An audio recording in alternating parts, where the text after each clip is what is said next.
Hey guys, Action here and welcome to another video. Once again, I have another RTX 3080 here, but this time it is from ASUS ROG. The ROG Strix GeForce RTX 3080 10G. So we'll talk about the card's features, as well as Nvidia's technologies, and of course, performance test. But before all of that, let's go and check out the card first. First impressions. The card looks incredible, stylish maybe due to the metal-like color scheme, which I personally like. Malaki din yung card to be exact with 2.9 PCI slot design, which means mas malaki yung cooling surface area compared to previous generation card, giving more thermal headroom than ever before. Of course, meron din yung kanilang axial tech fan design, which gives the fan more fan blades, and a different rotational direction for the center fan, which in effect reduces turbulence. And there's also premium capacitors, alloy chokes, and high current power stages, effectively giving the card more power and reliability. Also, don't forget the Nvidia features like yung kanilang Ampere streaming multiprocessors, which brings more FP32 or single precision floating point throughput. It means it can process more commands, effectively giving more performance and increasing power efficiency. There's also their second generation RT cores, which had twice the power of the first generation RT cores, giving the concurrent ray tracing and shading power for improved ray tracing performance, which is makikita natin mamaya.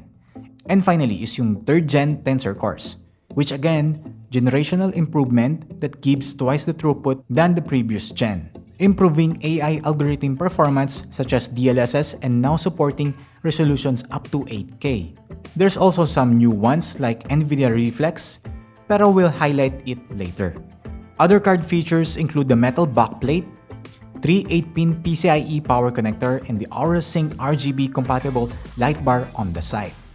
In terms of input naman, we have a 2 HDMI 2.1 and 3 DisplayPort 1.4a. Now, I'm going to test the card with the system I built here on my last video. Pero for those who haven't watched that yet, here's a quick roundup of the test system specs.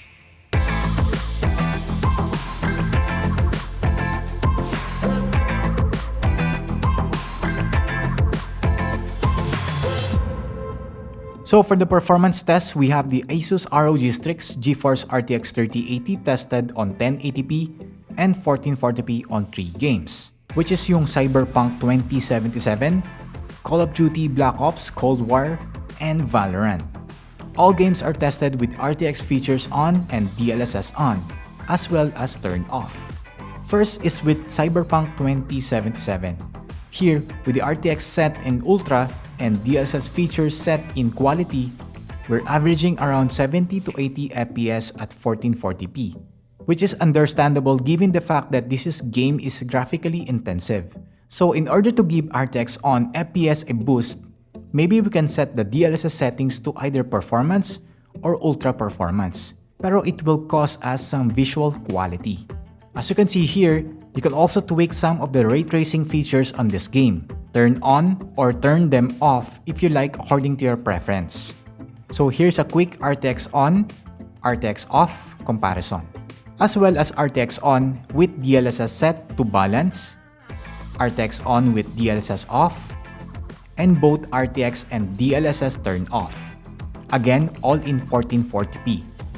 As we can see, the detail between the lightings, the walls, and the shadows medyo nag-enhance to the point it's like realistic, which is what the ray tracing features is all about.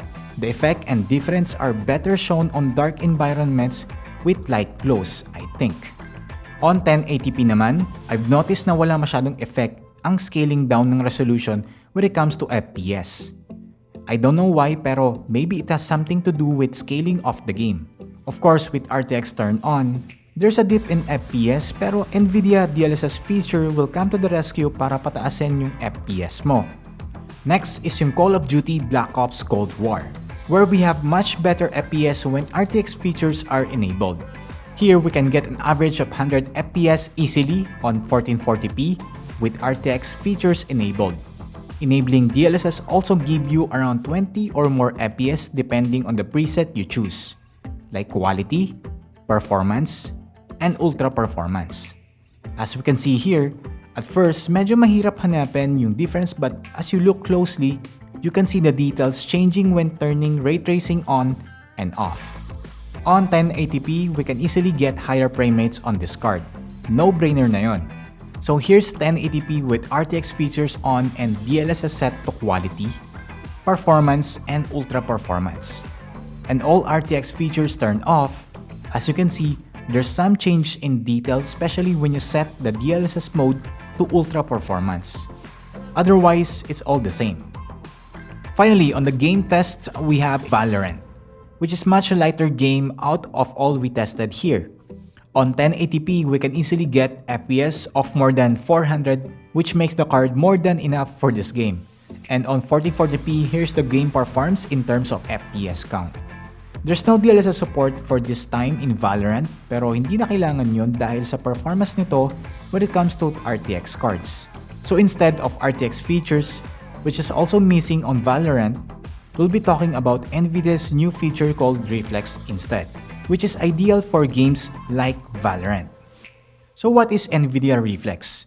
Nvidia touts Reflex as technology suite that is designed to measure and reduce system latency in competitive titles. In short, input lag on up to 33%, or for those who don't know, the delay between your mouse and keyboard inputs and what happens on the screen.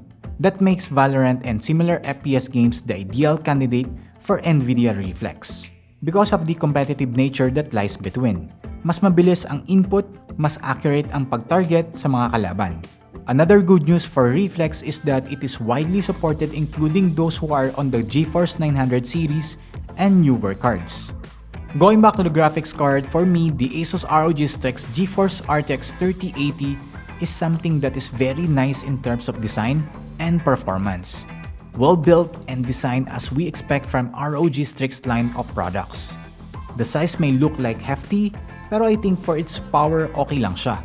Other than that, I cannot find anything else to complain dahil maganda talaga siya na graphics card overall. So there you have it. Thank you guys for tuning in. This has been Xtian, so like the video, subscribe, and I'll see you on my next video.